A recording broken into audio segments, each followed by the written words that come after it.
the Lord. Praise the Lord. தந்தை மகன் தூய ஆவியின் பேராலே ஆமென். எங்களை அன்பு செய்கின்ற எங்கள் தந்தையே, இந்த புதிய நாளுக்காக உமக்கு நன்றி. உம்முடைய வார்த்தை அது வழியாக எங்களோடு உரையாட நீர் தருகின்ற இந்த அருமையான வாய்ப்புக்காகவும் உமக்கு நன்றி செலுத்துகிறோம். உம்முடைய வார்த்தையின் வழியாக நீர் எங்களுக்கு தரும் இந்த ஞானத்திற்காகவும் வழி நடத்துதலுக்காகவும் உமக்கு நன்றி செலுத்துகிறோம். நோய், மரணம், இது எல்லாத்தோட பிடியிலிருந்தும் எங்களுக்கு விடுதலை அளிக்கிற உம்முடைய இரக்கத்துக்காகவும் அந்த அசைக்க முடியாத வல்லமைக்காகவும் உம்மை போற்றுகிறோம். ஆண்டவரே, இந்த அருமையான வேளையில இறைத்தூதன் யூடியூப் சேனல்ல வாசகத்தின் வழியாக வெளிச்சம் நிகழ்ச்சியை பார்த்துட்டு இருக்கிற உம்முடைய பிள்ளைகள் ஒவ்வொருவரையும் உம்முடைய பாதத்துல சமர்ப்பிக்கிறோம். அவங்களுடைய பாவங்களை மன்னியும், உடல்லையும் ஆன்மாவிலையும் அவங்களுக்கு தேவையான குணத்தை வழங்கும். உம்முடைய இரக்கத்தையும் அருளையும் அவங்க நிறைவா பெற்றுக்கொள்ள உதவி செய்யும். அவங்க குடும்பங்கள்ல உம்முடைய இரக்கத்தையும் கிருபையையும் குணமளிக்கும் ஆற்றலையும் பொழிந்தருளும். ஆமென். தாவீதைப் போல பிள்ளைகளின் பெரிவால் வருந்தும் பெற்றோருக்காக மன்றாடுகிறோம். 12 ஆண்டுகளாய் இரத்தப்போக்கினால் அவதிப்பட்ட அந்த பெண்ணைப் போல நீண்டகால நோய்களாலும் சமூக புறக்கணிப்பாலும் வேதனைப்படும் மக்களுக்காகவும் மன்றாடுகிறோம். ஆமாம் ஆண்டவரே. யாரைப் போல தங்கள் பிள்ளைகளின் வாழ்வுக்காக ஏங்கும் பெற்றோருக்காகவும் மன்றாடுகிறோம். தந்தையின் பாசத்துக்காக ஏங்கும் உள்ளங்களையும் பிள்ளைகளின் பிரிவால் வாடும் பெற்றோரின் இதயங்களையும் உம்முடைய அன்பினால் நிரப்பும். விசேஷமா கொடிய நோயினால வாழ்ற சிறு பிள்ளைகளுக்கு உம்முடைய உடனடி சுகத்தை தாரும் ஆண்டவரே. அவர்கள் ஒவ்வொருவர் மீதும் உமது இரக்கத்தையும் கிருபையும் அருளையும் நிறைவாக பொழியும். எங்கள் பாவங்களையும் எங்கள் நம்பிக்கையின்மையையும் மன்னியும். உம்முடைய குணமளிக்கும் ஆற்றலையும் இரக்கத்தையும் கிருபையையும் எங்கள் ஒவ்வொருவர் மீதும் பொழிந்தருளும். இந்த மன்றாட்டை எங்கள் சகோதரரும் ஆண்டவருமான இயேசுவின் பெயரில் முன் வைக்கிறோம் அப்பா. ஆமென். இன்றைய வாசகங்கள் உண்மையிலேயே நம்ம மனசோட ரொம்ப ஆழமா பேசுது. ஆமா. ஒரு பக்கம் தன் சொந்த மகனை இழந்து கதறுகிற ஒரு தந்தையோட துயரம், இன்னொரு பக்கம் பார்த்தா மரணத்தோட விளிம்புல நின்ன 2 பேருக்கு ஆண்டவர் இயேசு உயிர் கொடுக்கறாரு. நிச்சயமா வலியும் நம்பிக்கையும் ஒன்னா சேர்ந்திருக்கு. ஆமா. சரி, வாங்க இந்த வாசகங்களை இன்னும் கொஞ்சம் ஆழமா பார்க்கலாம். முதல் வாசகம் 2 சாமுவேல் நூல்ல இருந்து வருது. ஆமா. இது வெறும் ஒரு அரசனுக்கும் கிளர்ச்சியாளனுக்கும் உள்ள போர் மட்டும் இல்ல. இல்லவே இல்ல. சொல்லப்போனா இது ஒரு தந்தைக்கும் மகனுக்குமான ஒரு இதய போராட்டம். தன் சொந்த மகனே தனக்கு எதிரா படையெடுத்து வர்றான். அப்போ ஒரு அப்பாவா அந்த தாவீதோட உள்ளம் என்ன பாடுபட்டிருக்கும், அதத்தான் இந்த வாசகம் நமக்கு விளக்குது. சரி, வாங்க இந்த நிகழ்வை இன்னும் கொஞ்சம் ஆழமா பார்க்கலாம். வாசகத்தோட தொடக்கத்துல அந்த உள்நாட்டு போர் உச்சக்கட்டத்துல இருக்கு. அப்சலோம் தாவீதோட படையினரை எதிர்கொள்ற ஒரு சூழல். அவன் ஒரு கோவேறு கழுத மேல ஏறி வந்துட்டு இருக்கான். ஆமா. அப்போ ஒரு பெரிய கவாவாளி மரத்தோட அடர்த்தியான கிளைகளுக்கு கீழே அவன் போகும்போது அவனோட தலை அந்த மரத்துல சிக்கிக்குது. இந்த இடத்துல நம்ம ஒரு நிமிஷம் நிக்கணும். அவன் ஏறி வந்த கழுதையோ அது பாட்டுக்கு முன்னாடி போயிடுச்சு. அவன் விண்ணுக்கும் மண்ணுக்கும் நடுவுல தொங்கிக்கிட்டு இருக்கான். இது பார்க்க ஒரு சாதாரண விபத்து மாதிரி தெரியுது. ஆனா திருவிவிலி ஆசிரியரோட பார்வையில இது கடவுளோட தீர்ப்பு வெளிப்படுற ஒரு தருணம். அது எப்படின்னு கொஞ்சம் விளக்க முடியுமா?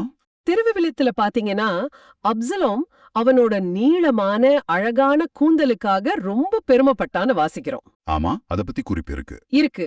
அவன் வருஷத்துக்கு ஒரு தடவை முடி வெட்டும் போது அதோட எடை மட்டுமே 200 செக்கேல் இருக்குமா.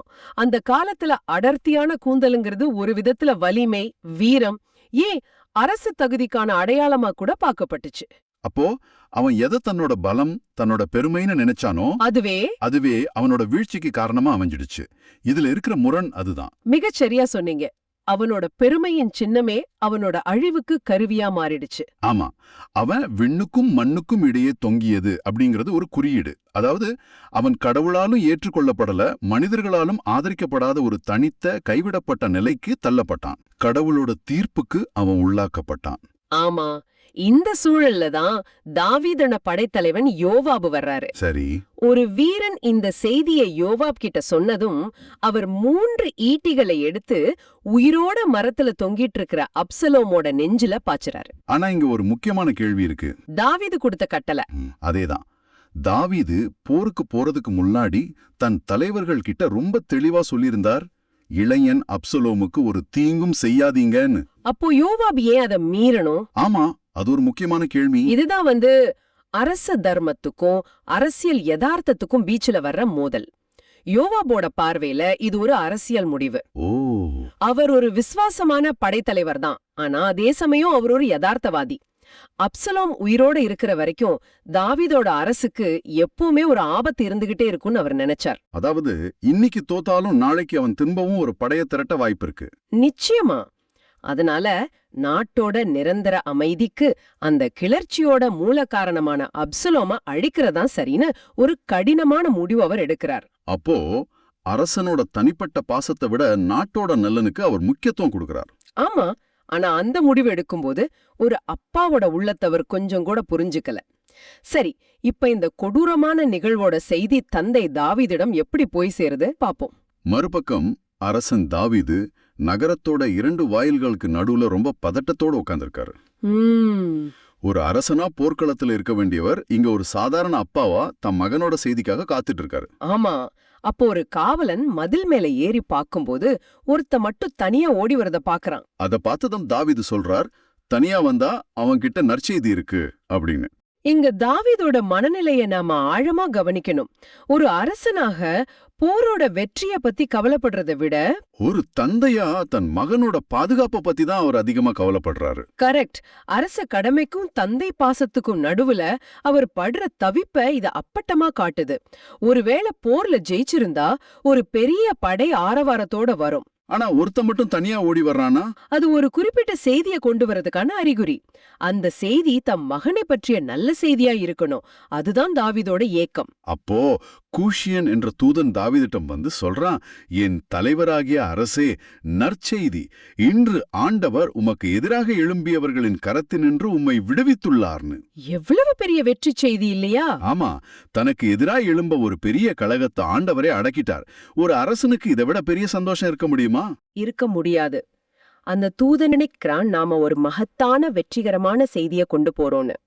ஆனா தாவீதோட எதிர்வினை என்னவா இருந்துச்சு? அவர் போரை பத்தியோ எதிரிகளோட இழப்ப பத்தியோ எதையுமே கேட்கல. அவருடைய ஒரே கேள்வி, இளையன் அப்சலோம் நலமா? அது மட்டும்தான். அந்த ஒரு கேள்வியில ஒரு அப்பாவோட மொத்த பாசமும் ஏக்கமும் பயமும் அடங்கியிருக்கு. தன் சாம்ராஜ்யத்தை விட தன் மகன் அவருக்கு முக்கியமா தெரியறான். அதுக்கு அந்த தூதனால நேரடியா பதில் சொல்ல முடியல.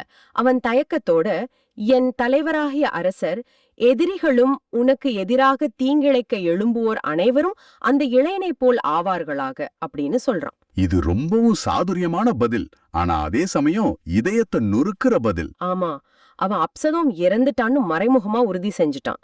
அவன் அந்த வார்த்தைகளை சொல்லும்போது தாவீதோட இதயம் நொறுங்கி இருக்கும். அந்த ஒரு நொடியில ஒரு சாம்ராஜ்யத்தோட வெற்றியே ஒரு தந்தையோட துயரத்துக்கு முன்னாடி அர்த்தமில்லாம போயிடுது. அந்த செய்தியை கேட்டதும் தாவீதோட உலகம் தலைகீழா மாறுது. வாசகம் சொல்லுது, அப்போது அவர் அதிர்ச்சி அடைந்து வாயிலின் மாடி அறைக்குச் சென்று கதறி அழுதார். அவர் அழுதுகிட்டே சொல்ற வார்த்தைகள் திருவிவிலியத்திலேயே ரொம்ப உருக்கமான புலம்பல்கள்ல ஒண்ணு. என் மகனே அப்சலோமே, என் மகனே, என் மகன் அப்சலோமே, உனக்கு பதில் நான் இருந்திருக்கலாமே. அப்சலோமே, என் மகனே, என் மகனே. இந்த வார்த்தைகளை கொஞ்சம் கவனிச்சு பாருங்க. இது வெறும் துக்கம் இல்ல, இதுல ஆழமான குற்ற உணர்வும் நிபந்தனையற்ற அன்பும் ஆற்றாமையும் கலந்திருக்கு. ஆமா, உனக்கு பதில் நான் இருந்திருக்கலாமேங்கிற அந்த வார்த்தை ஒரு தந்தையோட தியாக மனப்பான்மையோட உச்சம். தான் மகன் தனக்கு எதிரா செயல்பட்டாலும், தான் உயிரை பறிக்கவே வந்தாலும் ஒரு அப்பாவா தாவீதோட அன்பு ஒருபோதும் குறையல. அந்த அன்புதான் கண்ணீரா கதறலா வெளிப்படுது. ஆமா, ஆனா சிலருக்கு ஒரு கேள்வி வரலாம், அப்சலோம் செஞ்ச தவறுகள் ஒன்னும் சின்னதில்லையே. சரிதான். அவன் தன் சகோதரன் அம்னோனை கொன்னான். தன் தந்தை தாவீதோட மனைவியரை எல்லார் முன்னாடியும் மானபங்கப்படுத்தினான். அப்புறம் தந்தைக்கு எதிராலே படையெடுத்து வந்தான். இவ்வளவு துரோகம் செஞ்ச ஒரு மகனுக்காகவா ஒரு தந்தை இப்படி அழணும்? இதுதான் நிபந்தனையற்ற அன்போட இயல்பு. அது தகுதிய பார்க்காது, கணக்கு பார்க்காது. அந்த இடத்துல தாவீது ஒரு அரசன் இல்ல, ஒரு அப்பா மட்டும்தான். தன் மகனோட தவறுகள் எல்லாம் அவருக்கு தெரியும். இருந்தாலும் அந்த மகன் அவருக்கு மகனாவே இருக்கான். இன்னொரு ஆழமான காரணமும் இருக்கலாம். என்ன அது? தன் மகன் இந்த நிலைக்கு தள்ளப்பட்டதற்கு ஒருவேளை தன் பாவங்களும் ஒரு காரணம்னு ஒரு குற்ற உணர்வு கூட தாவீதுக்கு இருந்திருக்கலாம். ஓ, பத்ஷேபா நிகழ்வுக்கு அப்புறம் இறைவாக்கினர் நாத்தான் சொன்னது கரெக்ட். வாழ் உன் வீட்டாரை விட்டு நீங்காதுன்னு நாத்தான் இறைவாக்கு உரைச்சார். அந்த இறைவாக்கு இப்போ தான் சொந்த மகன் மூலமாவே நிறைவேறத பார்த்து அவர் உள்ளம் உடைந்திருக்கலாம். இந்த துயரம் தாவீதோட நிக்கல, அது முழு நாட்டையுமே பாதிக்குது. ஆமாம், அரசன் தன் மகனுக்காக அழுகிறாருங்கிற செய்தி எல்லா படை வீரர்களுக்கும் பரவுது. அன்றைய வெற்றி எல்லாருக்கும் ஒரு துக்க நாளா மாறிடுது. வாசகம் சொல்லுது, போரில் புறங்காட்டி வெட்கத்தோடு ஓடுபவர்களைப் போல வீரர்கள் யாருக்கும் தெரியாமல் நகருக்குள் நுழைகிறார்கள். இத கொஞ்சம் சிந்திச்சு பாருங்க. ஒரு பெரிய போர்ல ஜெயிச்ச வீரர்கள் வெற்றி முழக்கத்தோட ஆரவாரத்தோட நகருக்குள்ள வரணும். ஆனா அவங்க திருடங்கள மாதிரி பதுங்கி போறாங்க. ஏன்னா அவங்களோட அரசன் துயரத்துல இருக்கான்.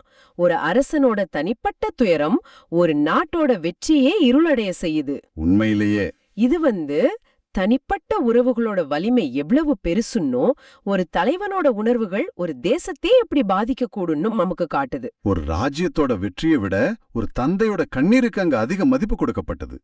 இந்த நிகழ்வு நமக்கு கற்றுத்தரும் ஆன்மீக பாடம் என்ன? மிக முக்கியமா, தனக்கு எதிரா கிளர்ச்சி செஞ்ச மகனுக்காக தன் உயிரையே கொடுக்க துணிற தாவீதோட இந்த அன்பு, நமக்காக தன் ஒரே மகனையே கையளித்த நம் விண்ணக தந்தையோட அன்பை நமக்கு ஞாபகப்படுத்துது. தாவீது தன் பாவியான மகனுக்காக சாக விரும்பினார். அது ஒரு விருப்பமா மட்டும்தான் இருந்துச்சு. ஆனா நம்ம விண்ணக தந்தையோ பாவம் செஞ்ச நமக்காக தன் ஒரே மகனை சிலுவை மரணத்துக்கு கையளிச்சு தன் அன்பை நிரூபிச்சார். தாவீதின் அன்பு ஒரு நிழல்னா, தந்தையாகிய கடவுளோட அன்புதான் நிஜம். நிச்சயமா. ஒரு அரசனாக இருந்த தாவீது தனக்கு துரோகம் செஞ்ச மகனுக்காக சாக துணிந்தார். இது பாவம் செஞ்சு அவரை விட்டு விலகி போன நமக்காக தன் ஒரே மகனை சிலுவை மரணத்துக்கு கையளித்த நம் தந்தையாகிய கடவுளோட பேரன்பத்தான் காட்டுது. ஆமா, நம்முடைய வாழ்க்கையில இந்த மாதிரி ஒரு தியாக அன்பை நாம எங்க பாக்குறோம்? வலிகள் நிறைந்ததா இருந்தாலும் அப்படிப்பட்ட அன்பை மத்தவங்களுக்கு கொடுக்க நாம அழைக்கப்படுறோமா நாம சிந்திச்சு பார்ப்போம். அந்த துயரத்துக்கு பிறகு வர பதிலுரை பாடல் ஒரு ஆறுதல் மாதிரி இருக்கு. திருப்பாடல் 86. ஆமா, ஒரு ஆறுதலான ஜெபம். இந்த பாடலோட பல்லவி, ஆண்டவரே எனக்கு செவி சாய்த்து பதில் அளியும். இது ஒரு சாதாரண கோரிக்கை இல்ல. இல்லவே இல்ல. செவி சாய்த்தல் அப்படின்னா சும்மா கேட்கறது இல்ல. ஒரு தாய் தன் குழந்தையோட அழுக்குறலுக்கு எப்படி முழு கவனத்தோட அக்கறையோட திரும்புவாங்களோ அது மாதிரி முழுசா நம்ம பக்கம் சாய்ந்து நம்ம நிலைய உணர்ந்து கேட்கறது. ஆமா, அது ஒரு உரையாடல்ங்கிறத காட்டுது இல்லையா? கரெக்ட். இது நம்பிக்கையோட குரல். இப்போ முதல் 2 வசனங்களுக்குள்ள போகலாம். இங்கதான் இது ரொம்ப சுவாரஸ்யமா மாறுது. திருப்பாடலாசிரியர் கடவுள் தனக்கு ஏன் பதில் சொல்லணும்னு 2 காரணங்களை சொல்றாரு. முதல் வசனத்துல, ஆண்டவரே எனக்கு செவிசாய்த்து பதிலளியும், ஏனெனில் நான் எளியவன் வறியவன் அப்படின்னு சொல்றாரு. ஆமா. 2வது வசனத்துல, என் உயிரை காத்தருளும், ஏனெனில் நான் உம்மில் பற்றுடையவன், உம் ஊழியனை காத்தருளும் என்கிறார். இது ஒரு பெருமையில சொல்ற வார்த்தை இல்ல. இல்லவே இல்ல. இது ஒரு முழுமையான சார்பு நிலையோட அறிக்கை. ஆமா, கடவுளே என்கிட்ட பெருமை பட்டுக்க எதுவுமே இல்ல. நான் ஒரு எளியவன். என்கிட்ட பொருள் பலமோ அதிகார பலமோ இல்ல. என் ஒரே சொத்து உன் மேல நான் வச்சிருக்கிற பற்று மட்டும்தான். எனக்கு உம்மை தவிர வேற யாரும் இல்லைன்னு சொல்ற மாதிரி இருக்கு. இங்க ஒரு ஆழமான இறையியல் உண்மை இருக்கு.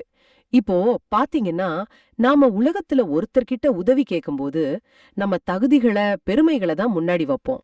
ஆமா, நான் இதை செஞ்சிருக்கேன் அதனால எனக்கு உதவி பண்ணுங்கன்னு கேட்போம். கரெக்ட்.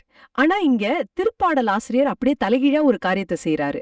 தன்னோட இயலாமைய, எளிமைய, வறுமைய ஒரு தகுதியா கடவுள் முன்னாடி வைக்கிறாரு. அப்போ இது நமக்கு என்ன கத்து கொடுக்குது? நம்ம தேவைகள் தான் கடவுளோட அருளை ஈர்க்கிற காந்தம். நம்ம காலி பாத்திரம்தான் அவரோட ஆசிர்வாதங்களால நிரப்பப்பட முடியும். அதோட ஊழியன்னு தன்னைத்தானே சொல்லிக்கிறது, அது கடவுளுக்கும் அவருக்கும் உள்ள உறவோட ஆழத்தை காட்டுது.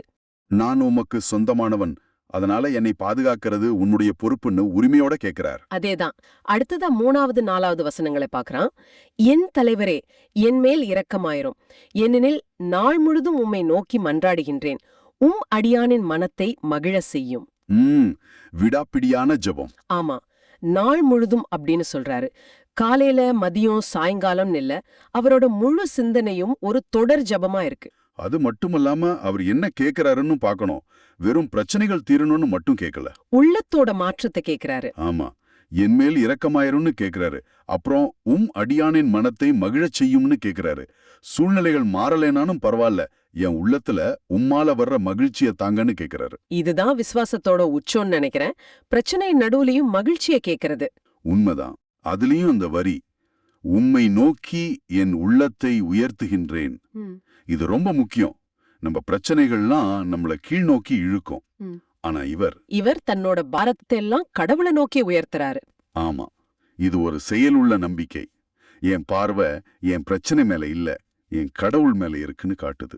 இத நம்ம கிறிஸ்தவ வாழ்வோட இணைச்சு பார்த்தா, ஜெபம்ங்கிறது ஒரு குறிப்பிட்ட நேரத்துல மட்டும் செய்யறதில்ல.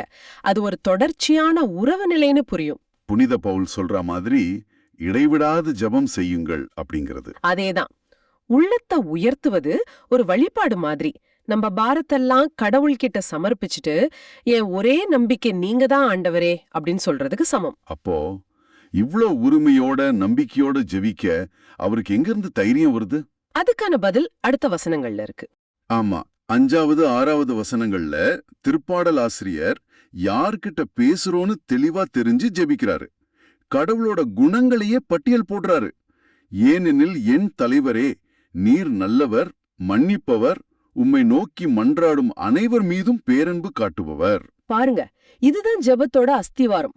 அவர் தன் ஜெபத்தை தன்னோட தகுதியின் மேலயோ புண்ணியங்கள் மேலயும் கட்டல, கடவுளோட குணநலன்கள் மேல கட்டுறாரு. ஆமா, 3 முக்கியமான குணம். 1, நீர் நல்லவர், அதாவது நீர் நன்மை மட்டுமே செய்யறவர். 2, மன்னிப்பவர், நான் தப்பு செஞ்சிருந்தாலும் நீர் மன்னிக்க தயாரா இருக்கீங்க.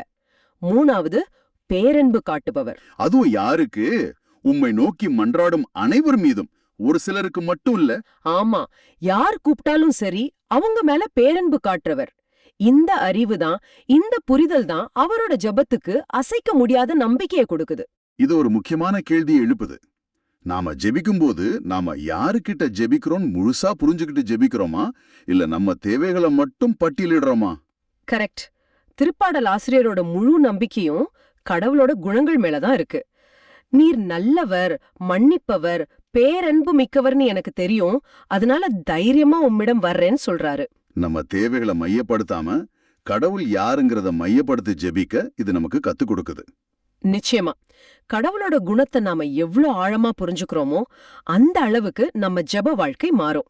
கடவுள் மன்னிப்பவர்னு நீங்க நம்புனா பாவங்களை அறிக்கையிட தயங்க மாட்டீங்க. அவர் நல்லவர்னு நம்புனா கஷ்டமான சூழலிலும் அவர் திட்டத்துல நம்பிக்கை வைப்போம். ஆமா, அவர் பேரன்பு மிக்கவர்னு உணர்ந்தா நாம ஒருபோதும் கைவிடப்பட மாட்டோங்கிற உறுதியோட வாழலாம். அதனால இந்த திருப்பாடல் வெறும் மன்றாட்டு இல்ல, அது ஒரு விசுவாச அறிக்கை. சொந்த வாழ்க்கையோட எப்படி இணைச்சு பார்க்கலாம்? நீங்களும் உங்களை எளியவன், வறியவன் அப்படின்னு உணர்ற தருணங்கள் உங்க வாழ்க்கையில கண்டிப்பா வந்திருக்கும். அது ஒருவேளை பணப்பிரச்சனையா இருக்கலாம், இல்ல உறவுகள்ல சிக்கலா இருக்கலாம். ஆமா, உடல்நல குறைபாடா கூட இருக்கலாம். அந்த நேரங்கள்ல இந்த திருப்பாடல் உங்களுக்கு ஒரு வழிகாட்டியா இருக்கலாம்.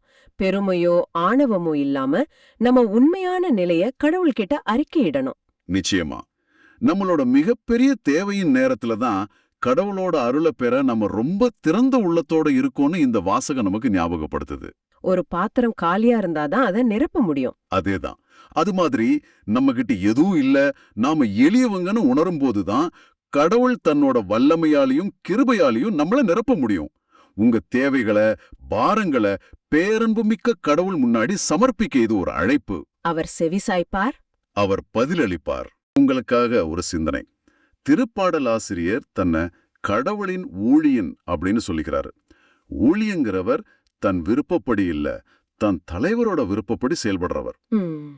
நம்ம வாழ்க்கையில வர்ற ஒவ்வொரு சவாலையும் ஒரு சுமையா பார்க்காம அது வழியா கடவுளுக்கு சேவை செய்வதற்கும், நம்ம சொந்த பலத்துல இல்லாம அவரோட வல்லமையில சாண்டு கொள்வதற்கும் ஒரு வாய்ப்பா பார்த்தா நம்ம அன்றாட வாழ்க்கை எப்படி மாறும்?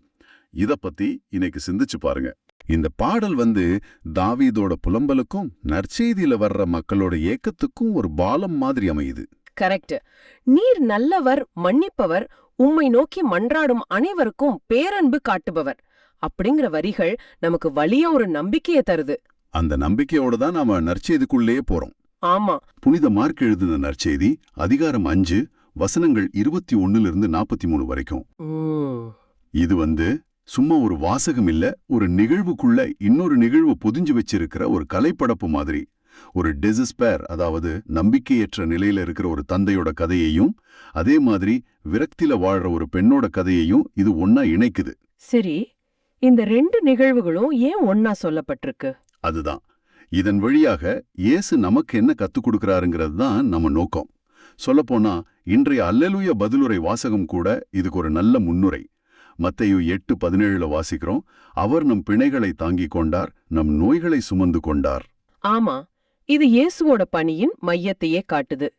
சரி, இந்த நிகழ்வுக்குள்ள நம்ம போகலாம். முதல்ல வர்றவர் யாயிர். வாசகம் இவரை ஒரு தொழுகை கூட தலைவர்னு அறிமுகப்படுத்துது. இது ஒரு சாதாரண பதவி இல்லையா? கண்டிப்பா இல்ல. தொழுகை கூட தலைவருங்கிறது அந்த ஊரோட சமூக சமய வாழ்வுல ரொம்ப முக்கியமான ஒருத்தர். தொழுகை கூடத்தோட நிர்வாகம், வழிபாடுகளை ஒழுங்குபடுத்துறது, திருச்சட்டத்தை விளக்குறதுன்னு அவருக்கு நிறைய பொறுப்புகள் உண்டு. அப்போ அவர் அந்த சமூகத்தோட தூண்கள்ல ஒருத்தர். நிச்சயமா. அப்படிப்பட்ட மரியாதைக்குரிய அதிகாரமிக்க ஒருத்தர் மக்கள் மத்தியில இயேசுவோட காலில வந்து விடுறார். இதுவே ஒரு பெரிய விஷயம். தன் பதவியையோ கௌரவத்தையோ அவர் ஒரு பொருட்டா மதிக்கல. ஆமா, ஏன்னா அவரோட மகள் வந்து சாகும் தருவாயில் இருக்கிறாள். ஒரு தந்தையோட அந்த பரிதவிப்பை நம்மால உணர முடியுது. ஆனா அந்த நிலைமையிலயும் அவர்கிட்ட இருந்த நம்பிக்கைய பாருங்க. நீர் வந்து அவள் மீது உன் கைகளை வையும், அப்பொழுது அவள் நலம் பெற்று பிழைத்துக் கொள்வாள்னு சொல்றாரு. இது வெறும் ஒரு கெஞ்சல் இல்ல, இது ஒரு அசைக்க முடியாத நம்பிக்கை அறிக்கை. ஆமா, இயேசுவோட தொடுதல்ல தெய்வீக வல்லமை இருக்குன்னு அவர் முழுசா நம்புனாரு. இது ஒரு பக்கம் இருக்க, யாயிரோட இந்த அவசரமான பயணத்துக்கு நடுவுல நிகழ்வு திடீர்னு திசை மாறுது. ஆமா, அங்கதான் சுவாரஸ்யமாகுது. ஒரு பெரிய மக்கள் கூட்டம் இயேசுவை சூழ்ந்து நெருக்கிக்கிட்டு போகுது. அந்த கூட்டத்துக்கு நடுவுல 12 வருஷமா ரத்தப்போக்கால அவதிப்பட்ட ஒரு பெண். அந்த 12 வருஷங்கிறத நம்ம சும்மா கடந்து போக முடியாது. ஆமா, உடல் ரீதியான வலியை தாண்டி அந்த பெண் அனுபவிச்ச சமூக வலி ரொம்ப கொடியது. அத கொஞ்சம் விளக்க முடியுமா? லேவியர் சட்டப்படி இது அவங்கள எப்படி பாதிச்சது? லேவியர் சட்டம் 15ஆம் அதிகாரத்தின்படி ரத்தப்போக்கு உள்ள ஒரு பெண் வந்து தீட்டுப்பட்டவர்னு கருதப்பட்டாங்க. இது வெறும் சுகாதார சம்பந்தப்பட்டது இல்ல, இது ஒரு ஆன்மீக தகுதியின்மை. சரி. அவங்க தொடுற எதுவும், அவங்க உட்கார எதுவும் தீட்டுப்படும். இதனால என்ன ஆச்சுன்னா அவங்க சமுதாயத்திலிருந்து முழுமையா ஒதுக்கி வைக்கப்பட்டாங்க. ஒரு விதமான ஆன்மீக தனிமைப்படுத்தல் மாதிரி. ஆமா, அவங்களால தொழுகை கூடத்துக்கு போக முடியாது, பொது விழாக்கள்ல கலந்து கொள்ள முடியாது, ஏன் தன் குடும்பத்தினரை கூட தொட முடியாது.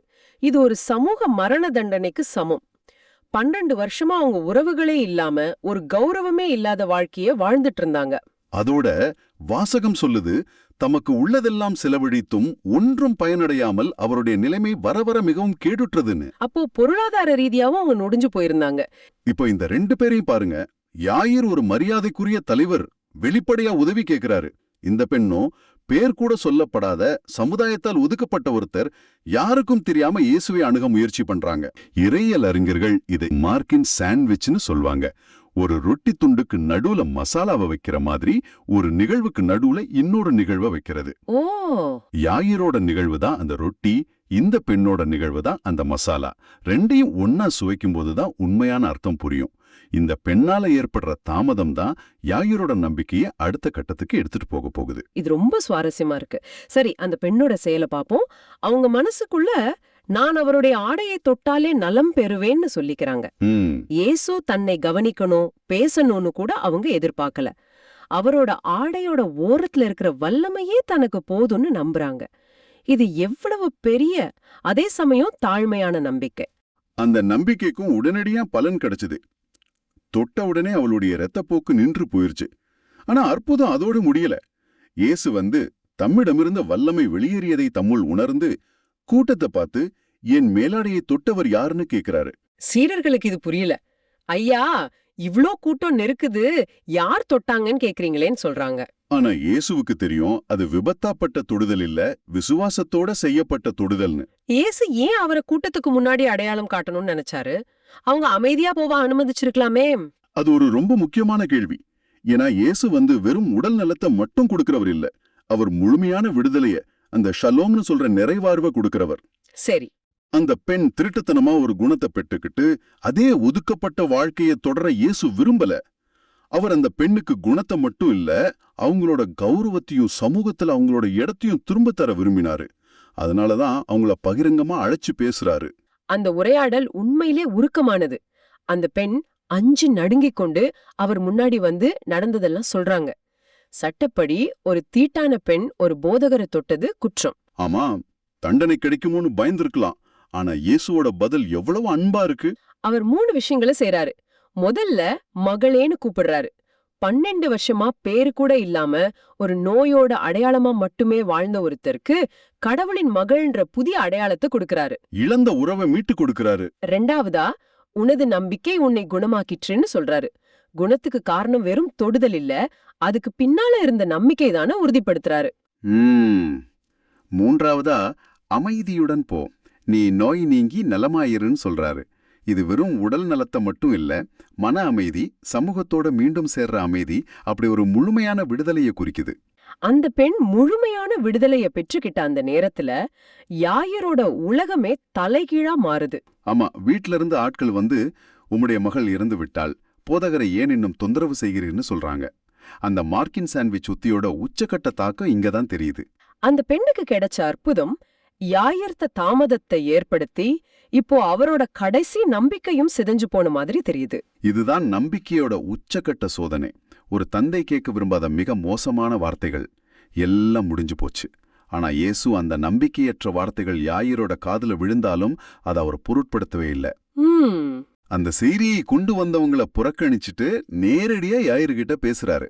அவர் சொன்ன வார்த்தைகள் அந்த வாசகத்தோட மைய புள்ளிகள்ல ஒண்ணு: அஞ்சாதே, நம்பிக்கையை மட்டும் விடாதே. இந்த வார்த்தைகளோட அர்த்தம் இப்போ இன்னும் ஆழமா புரியுது. யாயிரே, நீ கொஞ்ச நேரத்துக்கு முன்னாடிதான் ஒரு அற்புதத்தை பார்த்த. 12 வருஷமா சாத்தியமே இல்லைன்னு கைவிடப்பட்ட ஒரு பெண்ணோட நம்பிக்கை எப்படி என் வல்லமையை வெளிக்கொண்டு வந்துச்சுன்னு கண்டா. ஆமா, இப்போ மரணம் உன் வாசல்ல நிக்குது. இதுவும் ஒரு நம்பிக்கையற்ற சூழல் தான். நீயும் நம்பிக்கையை மட்டும் விடாதேன்னு இயேசு சொல்ற மாதிரி இருக்கு. மிக அருமையா சொன்னீங்க. அதுதான் இந்த ரெண்டு நிகழ்வுகளையும் இணைக்கிற கண்ணி. அவங்க யாயிரோட வீட்டை அடையறாங்க. அங்க ஒப்பாரி வச்சு அழுது புலம்புற கூட்டம். அந்த இடத்தையே அவன் நம்பிக்கை நிரப்பியிருக்கு. ஆமா, இயேசு உள்ள போய் சிறுமி இறக்கவில்லை, உறங்குகிறாள்னு சொல்றாரு. உடனே அந்த கூட்டம் அவரை பார்த்து நகைக்குது. மனிதர்களோட பார்வையில மரணம் ஒரு முற்றுப்புள்ளி. ஆனா வாழ்வின் மீது அதிகாரம் கொண்ட இயேசுவோட பார்வையில அது ஒரு தற்காலிக உறக்கம்தான். அப்புறம் இயேசு அந்த அமளி செஞ்ச எல்லாரையும் வெளியேத்துறாரு. இது ஒரு முக்கியமான செயல் இல்லையா? ரொம்ப முக்கியம். இது ஒரு பகிரங்க காட்சி பொருளோ மாயாஜாலமோ இல்ல. இது ஒரு புனிதமான தெய்வீக நிகழ்வு. அங்க அவநம்பிக்கைக்கும் பரிகாசத்துக்கும் இடம் இல்ல. சரி, நம்பிக்கையுள்ள பெற்றோர்களையும் தன் நெருங்கிய சீடர்களான பேதுரு, யாக்கோபு, யோவான் இவங்கள மட்டும் உள்ள அழைச்சிட்டு போறாரு. கடவுளோட வல்லமை நம்பிக்கையுள்ள சூழல்ல தான் முழுமையா வெளிப்படும்.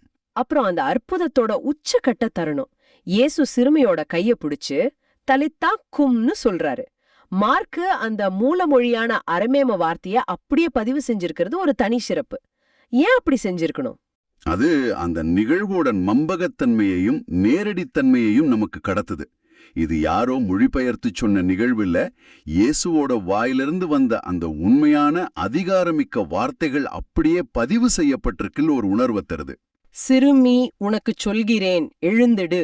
ஆமா, இது ஒரு வேண்டுகோளோ ஜெபமோ இல்ல. இது வாழ்வின் மீது அதிகாரம் கொண்ட கடவுளோட கட்டளை. அதோட விளைவு உடனடியா இருந்துச்சு. உடனே அச்சிறுமி எழுந்து நடந்தாள்.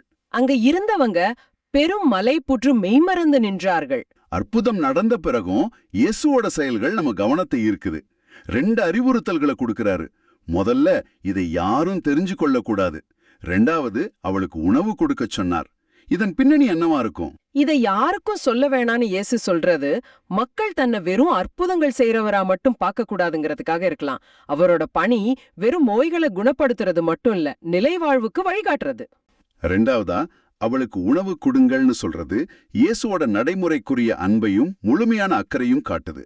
அவர் அவளுக்கு உயிர் மட்டும் திரும்ப தரல, அவளை மீண்டும் ஒரு இயல்பான ஆரோக்கியமான வாழ்க்கைக்கு திருப்புறாரு.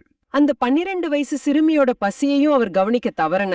ஆமா, இதுதான் இயேசுவோட முழுமையான அந்த்ரோபியா மிக்க அன்பு.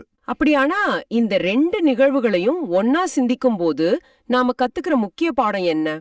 ஒருத்தர் சமூகத்தோட உச்சியில இருந்தவர், இன்னொருத்தர் சமூகத்தோட அடிமட்டத்துல இருந்தவர். ஆனா 2 பேருக்கும் பொதுவானது அவங்க இருந்த அந்த டெசஸ்பர் சூழலும் அவங்க இயேசு மேல வச்ச நம்பிக்கையும் தான். ஆமா, நம்மளோட சமூக நிலை, பாலினம், நாம எப்படி கடவுளை அணுகுறோங்கிறது எல்லாமே 2ஆம் பட்சம்தான். யாயிரை போல வெளிப்படையா மன்றாடினாலும் சரி, அந்த பெண்ணை போல மறைமுகமா தொட்டாலும் சரி, உண்மையான நம்பிக்கை கடவுளோட வல்லமையை திறக்கிற திறவுகோலா இருக்கு. தாமதங்கள் கூட நம்ம நம்பிக்கையை சோதிச்சு இன்னும் பெரிய அற்புதங்களுக்கு நம்மள தயார்படுத்துற ஒரு வழியா இருக்கலாம்ங்கிறதையும் இந்த வாசகம் நமக்கு கத்து தருது. மிக ஆழமான சிந்தனை. அப்படியானா இன்னைக்கு நாம சிந்திச்சு பார்க்க வேண்டிய கேள்வி இதுதான். நம்ம வாழ்க்கையில நம்பிக்கையற்ற சூழல்கள், மரணத்தோட விளிம்பு மாதிரி நிலைகள் வரும்போது யாயிர போல வெளிப்படையா இயேசு கிட்ட மன்றாடுற நம்பிக்கை நமக்கு இருக்கா? இல்ல அந்த பெண்ண போல யாருக்கும் தெரியாம அவரோட ஆடையோட ஓரத்தையாவது தொட்டா போதும்னு நம்புற அளவுக்கு தாழ்மையான அசைக்க முடியாத நம்பிக்கை நமக்கு இருக்கா? நம்ம நம்பிக்கையோட வடிவம் எதுவா இருந்தாலும் அது உண்மையானதா இருக்குதான்னு நம்ம சோதிச்சு பார்க்க இந்த வாசகம் நம்மள அழைக்குது. கடவுளோட பார்வையில உடலின் மரணம் ஒரு உறக்கம் மாதிரிதான். நாம பயப்பட வேண்டியது ஆன்மாவின் மரணத்துக்கு தான். அது மட்டும் இல்லாம இயேசு அந்த சிறுமிக்கு உணவு கொடுக்க சொல்றாரு. அது அவரோட மனிதநேயத்தை காட்டுது. ஆமா, அதுல ஒரு ஆழமான செய்தியும் இருக்கு. இன்னைக்கு நம்ம பிள்ளைகள் ஆன்மீக மரணத்துல இருக்கும்போது நாம அவங்களுக்கு நற்செய்திங்கிற ஆன்மீக உணவை கொடுக்கறோமான்னு நம்மள நாமே கேட்டுக்கணும். இந்த எல்லா வாசங்களையும் இணைச்சு பார்க்கும்போது தாவீதோட துயரம், யாயிரோட ஏக்கம், அந்த பெண்ணோட வலி, இது எல்லாத்துக்கும் இயேசுவே பதிலா இருக்கிறத பார்க்க முடியுது. மிகச்சரியா சொன்னீங்க. இது எல்லாத்தையும் இணைக்கிற ஒரே புள்ளி நம்பிக்கை. அதுவும் ஒரு செயல் வடிவம் கொண்ட நம்பிக்கை. ஆமா, கூட்டத்தை மீறி தொட்ட அந்த பெண்ணோட நம்பிக்கை. மகள் இறந்துட்டான்னு கேட்ட பிறகும் இயேசுவோட வார்த்தைய நம்பின யாயிரோட நம்பிக்கை. இந்த மாதிரி ஒரு சிறந்த நம்பிக்கை தான் அற்புதங்களை திறக்குது. இறுதியா ஒரு சிந்தனை. இன்னைக்கு நாம 2 விதமான குணமாக்குதல பார்த்தோம். ஒன்னு, கூட்டத்துக்கு நடுவுல நடந்த ஒரு பகிரங்கமான அற்புதம், அது பலருக்கும் சாட்சியமாச்சு. சரி. மற்றொன்று, ஒரு அறைக்குள்ள நடந்த தனிப்பட்ட அமைதியான ஒரு உயிர்ப்பு நிகழ்வு. சில நேரங்கள்ல நம்ம வாழ்வுல அற்புதங்கள் பகிரங்கமா நடக்கலாம். சில நேரங்கள்ல அது நமக்கும் கடவுளுக்கும் மட்டும் தெரிஞ்ச ஒரு தலித்தாக்கும் தருணமா இருக்கலாம். இன்னைக்கு உங்க வாழ்வுல எந்த பகுதியில ஒரு பகிரங்கமான சாட்சியம் தேவைப்படுது, எந்த பகுதியில இயேசுவோட தனிப்பட்ட தொடுதல் தேவைப்படுதுன்னு சிந்திச்சு பாருங்க. இந்த ஆழமான பார்வை உங்களுக்கு பயனுள்ளதா இருக்கும்னு நம்புகிறோம். அப்படி நீங்க நினைச்சா மத்தவங்களுக்கும் இந்த வீடியோவை பகிர்ந்து கொள்ளுங்க. நற்செய்தியின் தூதராக இறையாட்சியை எடுத்துரையுங்க. நன்றி. மீண்டும் நாளை சந்திப்போம். இயேசுவுக்கே புகழ். அன்னை மரியே வாழ்க.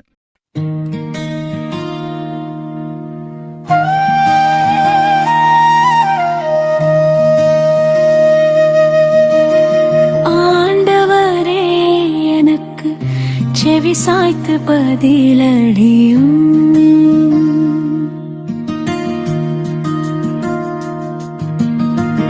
ஆண்டவரே எனக்கு செவி சாய்த்து பதிலளியும்.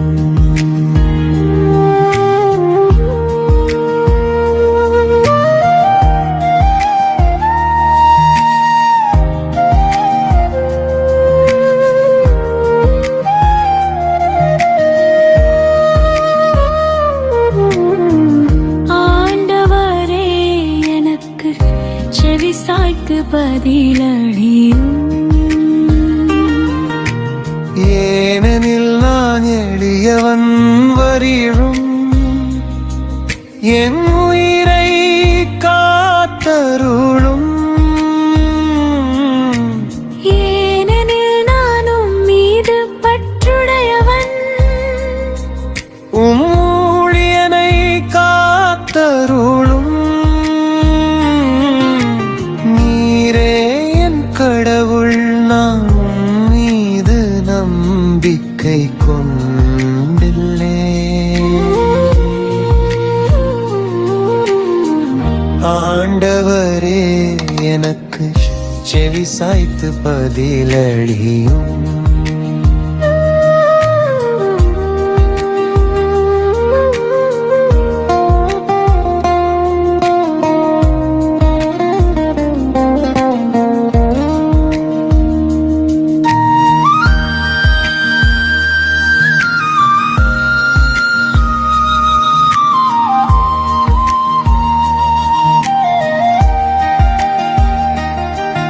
என் தலைவரே என் மேல் இரக்கமாயிரும். ஏனெனில் நான் முழுவதும் உம்மை நோக்கி மன்றாடுகிறேன். உம்மடியானின் மனத்தை மகிழச் செய்யும். தலைவரே உம்மை நோக்கி என் உள்ளத்தை உயர்த்துகின்றேன். ஆண்டவரே எனக்கு செவி சாய்த்து பதிலளியும்.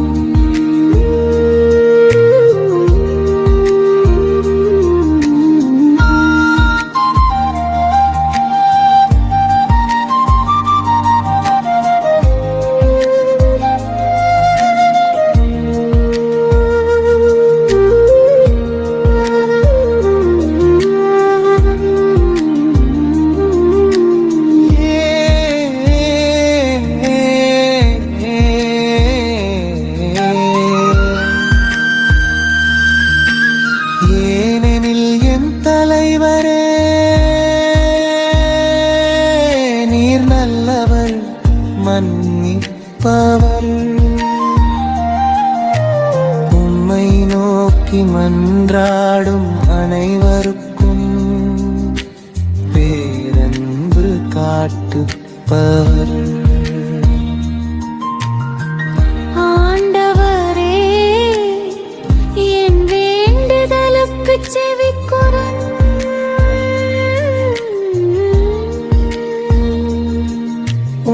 உதவியை நாடும் என் குரலை கேட்டருளும். ஆண்டவரே எனக்கு செவி சாய்த்து பதிலளியும். ஆண்டவரே எனக்கு செவி சாய்த்து பதிலளியும்.